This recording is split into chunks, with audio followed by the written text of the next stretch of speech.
As long as this system stays in place, the police will continue murdering people and Latino people.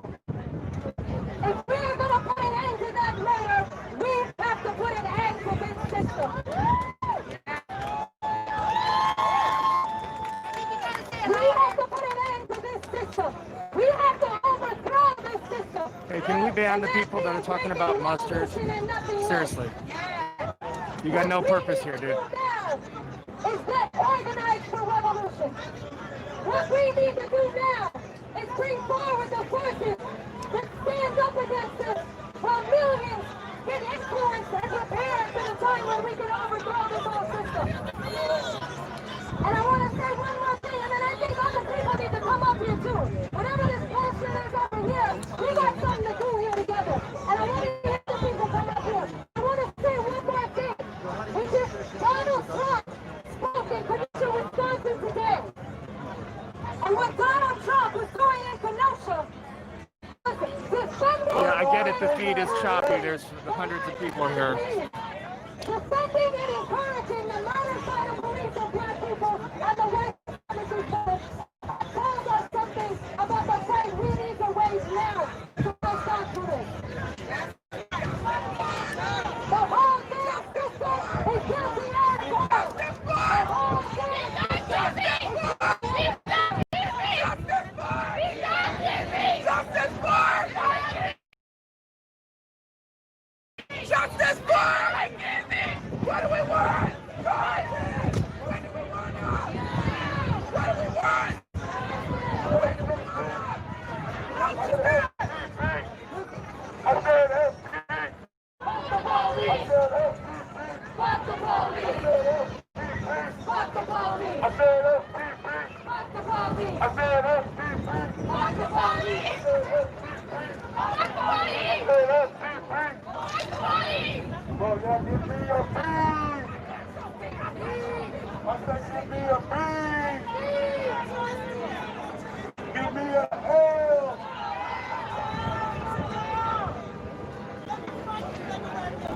Well, I'm going to have a high-def version of this, so don't worry.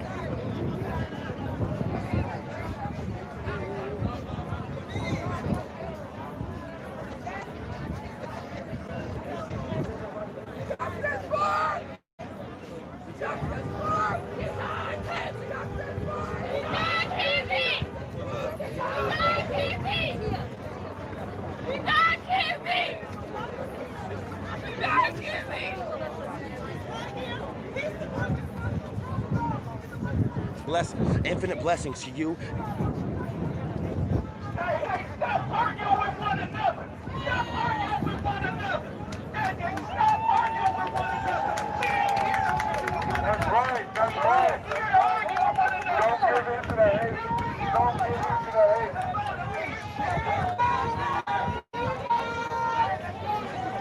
Look, black lives, they matter. Yeah. Black lives, they matter. Yeah. Black lives, they matter. Yeah. Black lives, they matter. Yeah. Okay, here. I want to call together. I want to call together.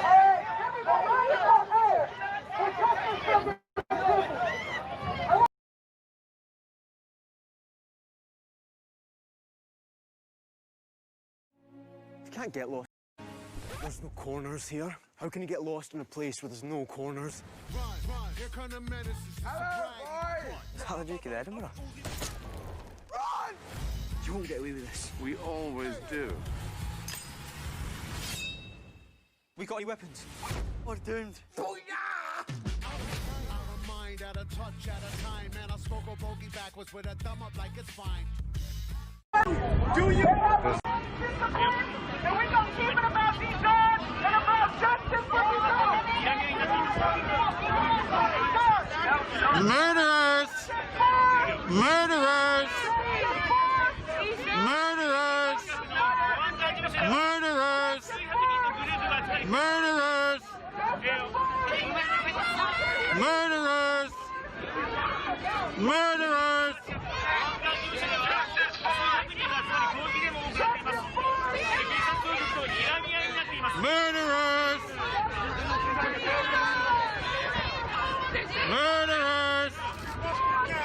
Look at them, ready to shoot. Murderers! Murderers!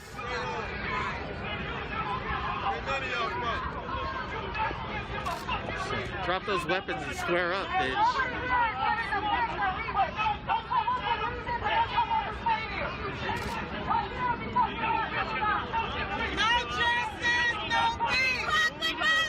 Fuck the police! Fuck the police!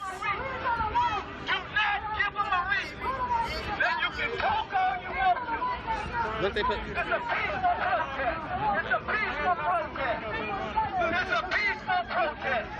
It's a peaceful protest.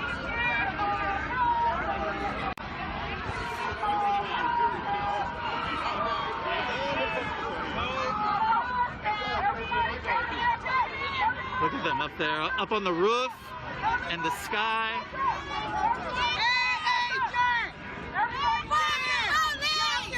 Fuck the police! Murderers! Everybody in the circle, if you part of it in the circle, please.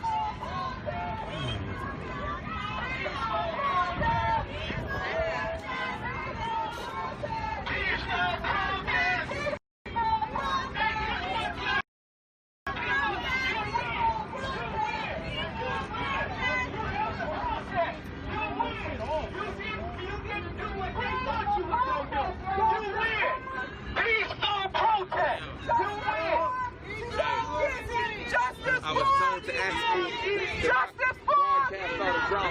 Justice for Not live shooting drama when we should have. Like what? Like what? Like when the tension between the protests. No, I was. It's like I know them both. And talk to them. Okay. What do we want? Justice! I gotta get up by a couple people. Where do we want them? Now. What do we want? Justice.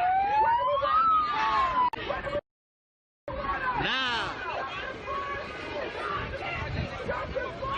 John Kinsey. John Kinsey. Justice for John Kinsey. Justice for John Kinsey. Justice for John Kinsey. Justice for John Kinsey. Justice for John Kinsey.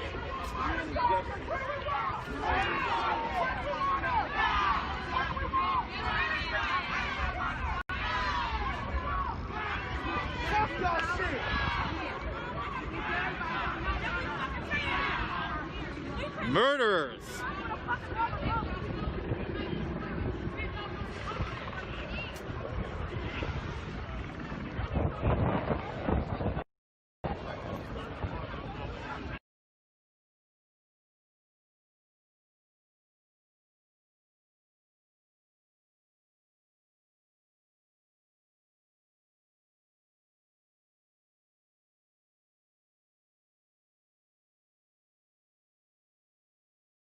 This nigga right here work with the feds.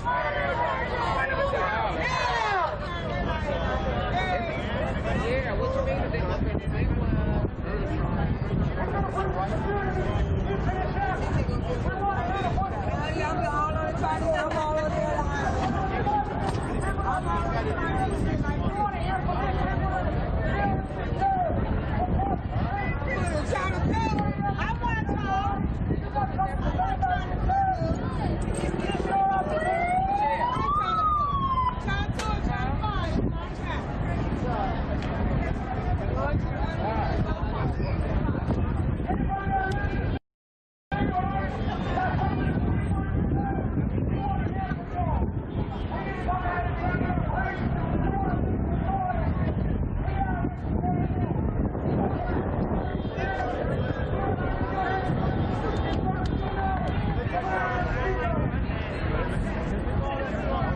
Yep, they had them on the roof yesterday too. They got them on top of the trucks. There's more trucks down there. So yeah, they're pretty armed.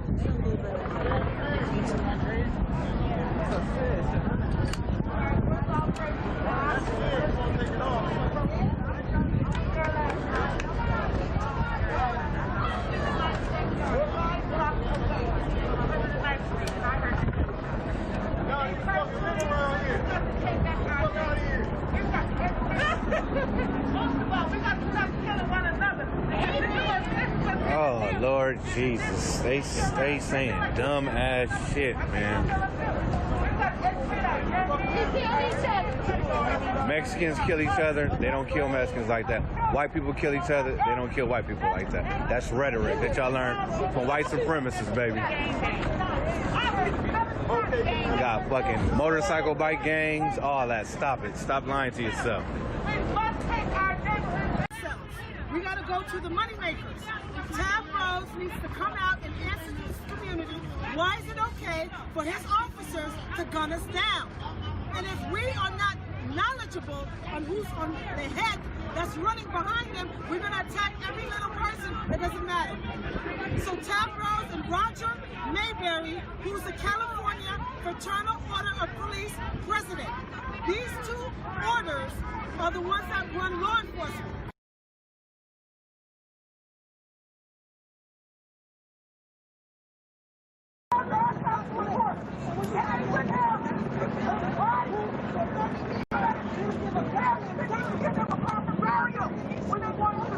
Yeah, I'm going to need some pro-level gear.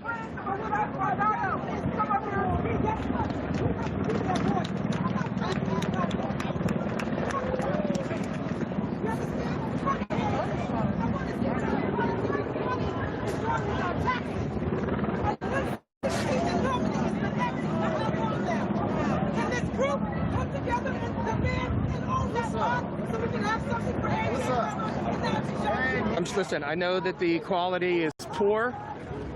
There's also 200-300 people here, so there's a lot of people on the network. All of this is being shot.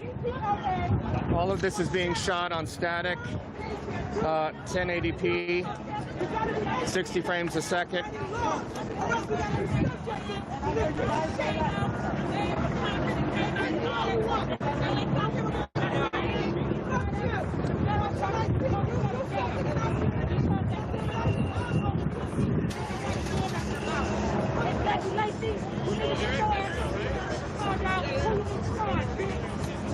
Let's face it, cops masturbate to the idea of beating the general public.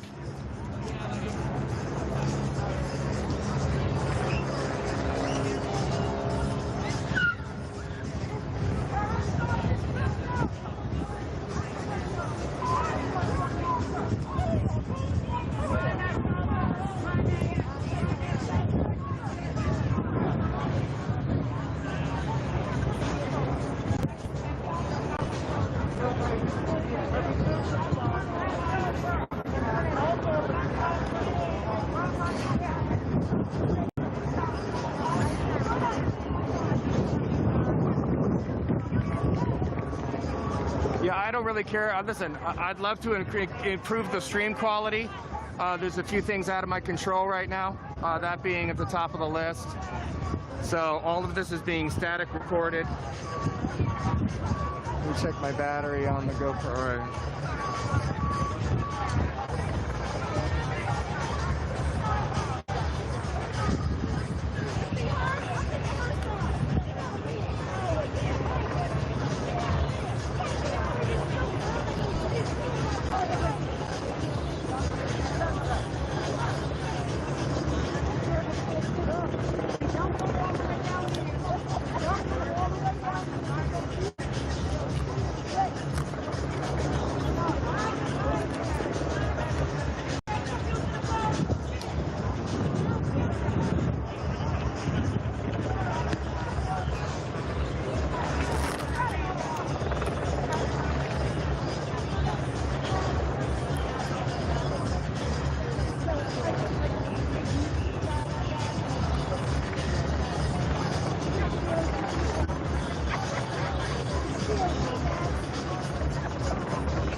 Thanks, because I care. Thank you.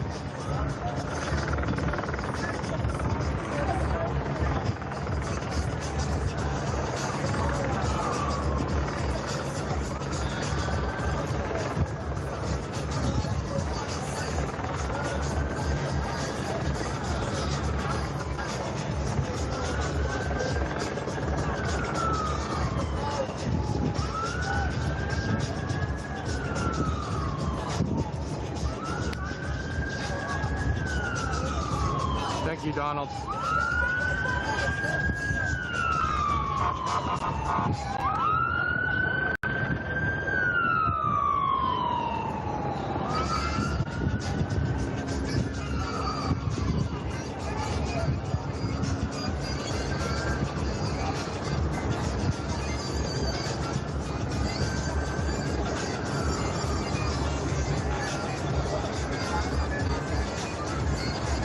Urban Hunter, get your fucking blue line flag, fucking Punisher shit the fuck out of here, dude. If you don't like it, you can leave.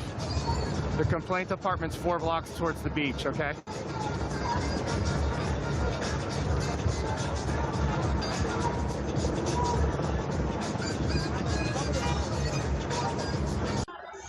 Off of Vermont and Imperial Highway. I might be wrong about that address. I'm not good with addresses, but yeah. We're right down the street from where Dijon was killed, on 109th Place in Budlong. The closest sheriff station to that, that's where we're at. We got 3 helicopters in the sky, multiple units on the rooftop, riot truck with fencing equipment, full-on riot gear. Everyone's completely peaceful. No weapons, no violence, nothing. I was here till 3 o'clock in the morning last night. There was no violence. The only violence was perpetrated by the LASD when they couldn't handle their own fucking medicine. They didn't like it that we were shining lights in their eyes and putting microphones in their faces. They are a violent gang. They are a violent gang who runs the street out here. If you're seeing this, share it. Share this video. Let people know this shit isn't ending. Every fucking day the community has to deal with this shit. Every fucking day we gotta deal with this shit here. Not me. I'm not from the community. I admit that. I'm here in solidarity. This is what it looks like, man. You gotta show up. You can't just talk about it, you gotta be about it. Thanks, brothers. Yeah, man. If you know people who want to come out, let them know what's going on. We got about 100 people out here right now, but I'd love to get more people out here in support of this community right here. Some more info for those who don't know. Dijon, that was killed yesterday, was killed literally just 2 blocks from where they killed AJ 2 years ago. Just 2 years ago, 2 blocks over. They deal with this every day in this community. They have gangs inside of the LASD who literally kill people to gain ink and entrance into the gang. I don't know if anyone's seen it yet, but an LASD officer gave a sworn oath, ex-Marine. He's a hero by all police standards, saved the life of a 4-year-old boy. He came out and gave a sworn testament about the existence of the LASD gang called the Executioners. In his sworn statement, it's his belief that Andres Guardado, who was killed in Compton just a couple months ago, was shot 16 times in the back while he was at work in Redondo Beach. They're saying, he says that he thinks that the reason Andres Guardado was shot is because Andre Vega wanted to be initiated into the Executioners. That's not hearsay. That's coming from their own fucking cops. Their own fucking cops are coming out and telling us that these fucking gangs exist what's inside the LASD. This is what they have to deal with in these communities. So when you come out and bitch about houses burning, buildings burning, cars burning, how about you get mad at the fact that there's a fucking gang inside of LASD and that they regularly kill people in order to gain entrance into a fucking gang? How about be mad about that?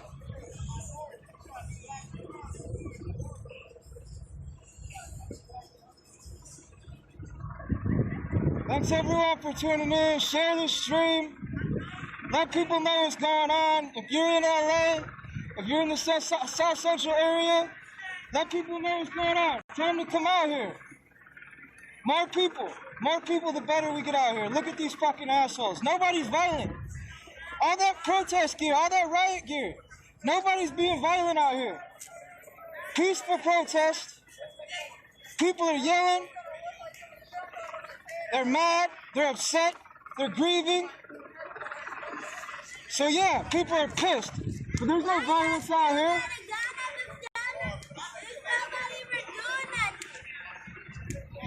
That's all she want to know. Why y'all still got y'all guns pointed at people and ain't nobody doing that? Ask them, auntie. Ask them.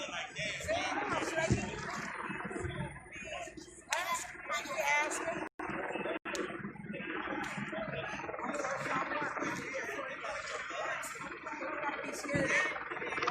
Hey, Ali, if your own fucking sergeants come out and say there's a gang, that's pretty good fucking evidence.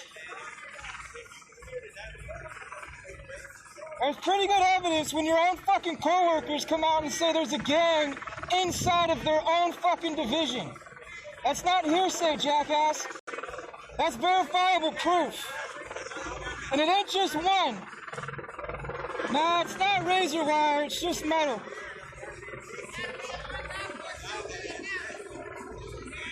Not sharp.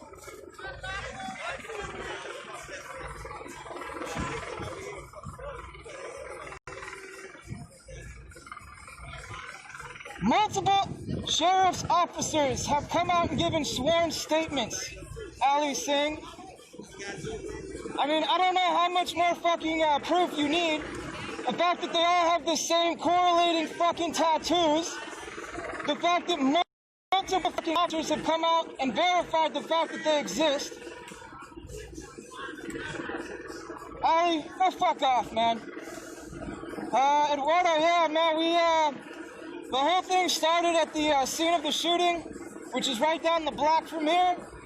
And we marched from there here to the police station. I'm not sure if they plan on marching again. And, but if they do, we'll march. We did it last night. I was here till about 2:30 minutes. We gathered at the scene of the shooting. Afterwards, we marched here. Nah, Patrick, that's not my place. If the family wants to do something like that, that's totally within their right, but that ain't my place to do that. So yeah, we came out here last night, got to the police station about 11 o'clock. They, for the most part, just postured. We aired our grievances. After that, we marched around the block after they declared it an unlawful assembly.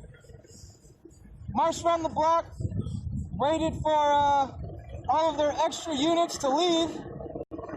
Once they left, we came back. Because fuck them, that's why. Fuck them. All cops are bastards. And if you have any relation and you think that's not true, look at all these motherfuckers out here defending these fucking sons of bitches.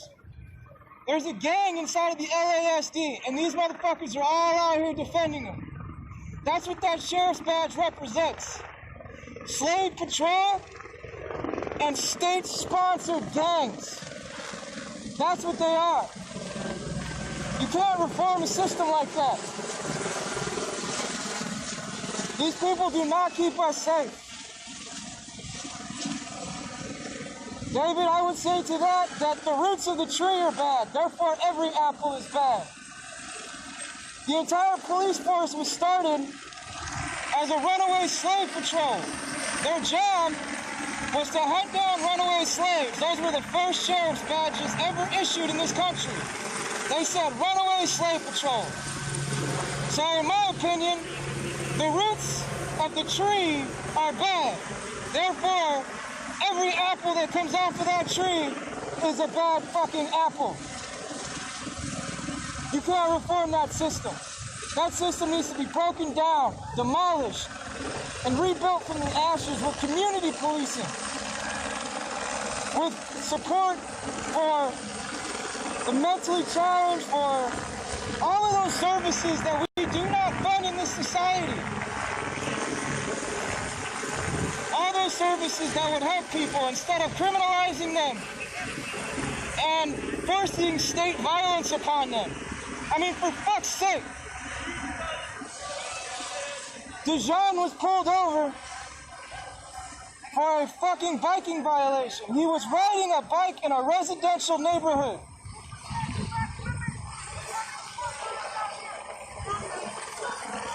That's what he was pulled over for. He was pulled over for riding his bike in a residential neighborhood, and they shot him 27 times. That's what the police do in this country. It ain't just here, it's all over the place.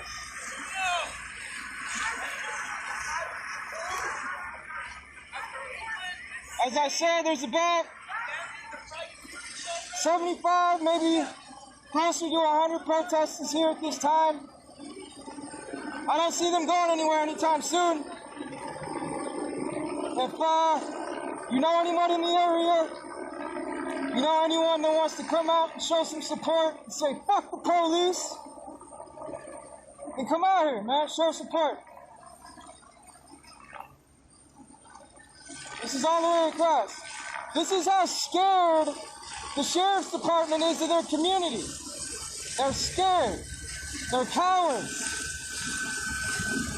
All they know is violence.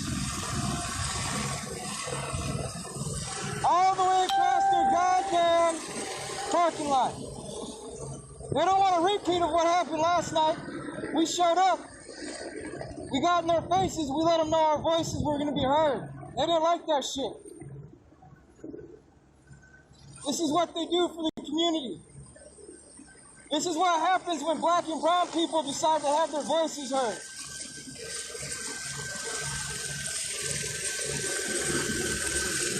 Come on out, Matt. No one's saying you can't, unless you're just a keyboard warrior who talks shit behind the screen. Come on out. Shut the fuck up. Because this is where it's at. This is where the work is at, right here. You can sit there behind the keyboard, talk shit. You know what, throwing up there to a peace, Patrick? This shit's peaceful. Well, Chrissy, you know, when 3 cops empty their fucking clips and send us back, sometimes it gets hard to count the holes. Especially when the sheriff's department refuses to release autopsy reports.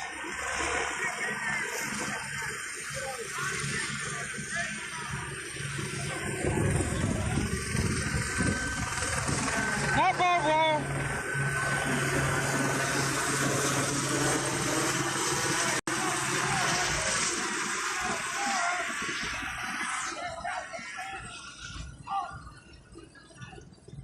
No, Jamie, I'm not the only one here, but see, I don't like to show other protesters' faces.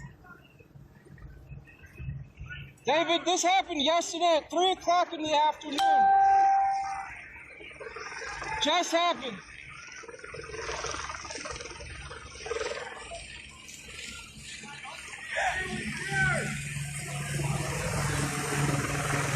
So like I said, you may be hearing different answers as to how many people or how many shots were fired into Dijon. But the reason for that is because the LA Sheriff's Department is notorious for not releasing autopsy reports. They won't let us know what happened. In the case of Andres Guardado, the medical examiner released a report against the wishes of LASD, and it refuted the official story that the Sheriff's Department gave about the shooting of Andres Guardado. They lied.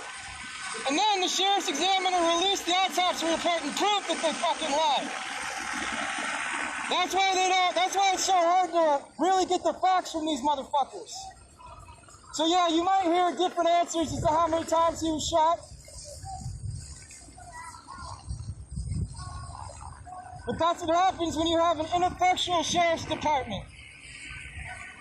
So for anyone who's new to the stream, let me go over what's happening. Yesterday at 3 o'clock in the afternoon, LASD pulled over Dejon Casey. He was riding a bike in a residential neighborhood. They pulled him over for a bike violation. Their own words. That's their own words. They pulled him over for a bike violation. They ended up shooting him 20 plus times in the back. 20 plus times. People on the scene that after he was laying on the ground dying, 2 officers walked up and emptied their clips into his back. Afterwards, they left his body on the street till about 11 o'clock at night. That's why we're out here. That's why we're out here right now, okay? Man was shot after being pulled over for a bike violation and ended up being shot 20 plus times. Now, if you're new to LA politics and what the fuck is going on here, recently, an LA Sheriff's Department officer, ex-Marine, came out and gave a sworn oath statement verifying the fact that the executioners are a gang that exists within inside the LA Sheriff's Department. They wear matching tattoos. And in order to get inside of the executioners, you have to kill. He verified that in order to get ink and be initiated into the executioners, you have to kill someone. In his own words, he believes that Andres Guardado, who was shot about 2 months ago 16 times in the back while he was at work, he was killed because Andrew Vega wanted initiation of the executioners. That's who these people are. That's who the Sheriff's Department is. No, I'm not pressed, man. I'm a protester. I'm out here. I got a fucking opinion, and I'm gonna give it. You don't like it? Get off my stream, asshole. Not everyone knows what's going on. So now they're gonna know. Not enough Red Bulls, I'll tell you that much. I did not have enough Red Bulls before coming out here. I was out here fucking until 4 o'clock in the morning last night. Came back out here. Red Bull is gonna make a lot of money off of me, let me just say that. Sugar-free. My bad.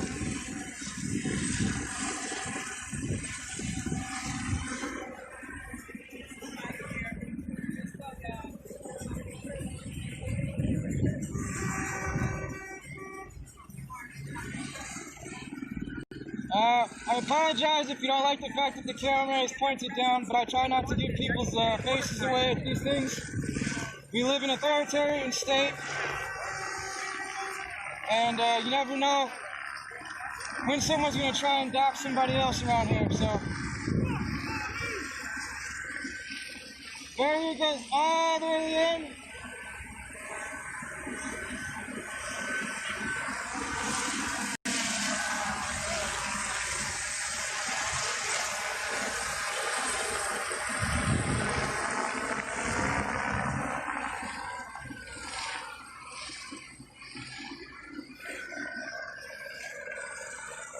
This is how scared they are of their community. There has been no violence, no weapons, just people from the community expressing their opinions. Tired, upset, pissed off. That's why we're out here. No violence. That's why we're here. Yeah, look at them. Look at how they show up. I got it online. If you go to a sportsman's guide, it's like an Army Surplus store online. They have a bunch of these. Yeah. Man, fuck these assholes. I got it. They come back over there to where they got shot. Okay. They're done here? They marched from over there to over here. Then now they're coming back around. Thank you. Yeah, thank you.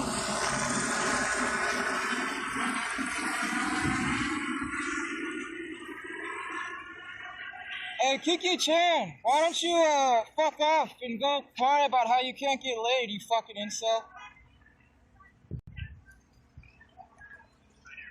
So as I was saying, this is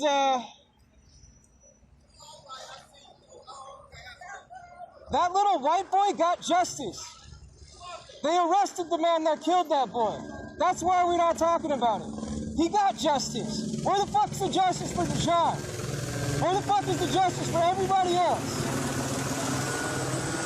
He got justice, you stupid motherfuckers. So, as you can see, this is the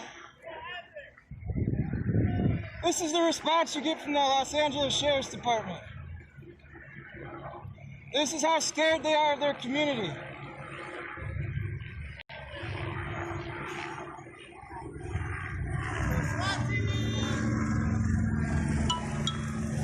This is how scared they are of their community.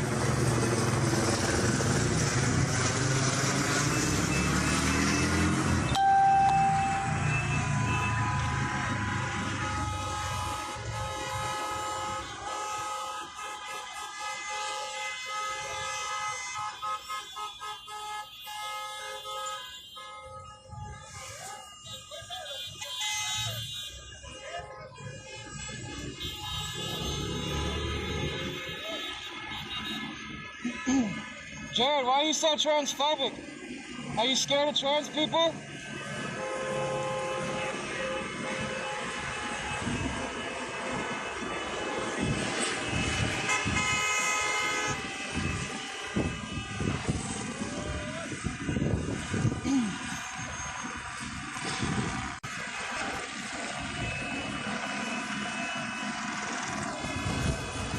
So we're out here today because yesterday at 3 o'clock in the afternoon, Los Angeles Sheriff's Department shot John Casey 20 plus times after pulling him over for a bicycle violation as he was riding a bike in a residential neighborhood. 20 plus times. After they shot him, they left his body on the street until 11 o'clock at night.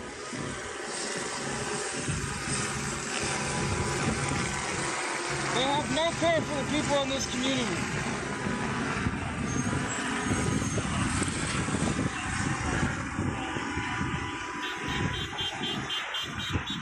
Man, there's a lot of fucking racists on my feed. I hope there's someone on here getting these motherfuckers. Just saying, it's a good idea.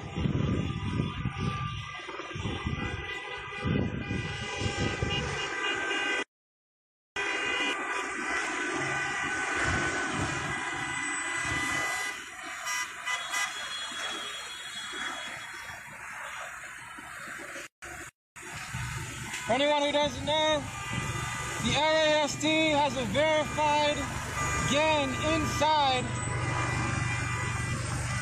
They have a verified gang inside of the Los Angeles Sheriff's Department.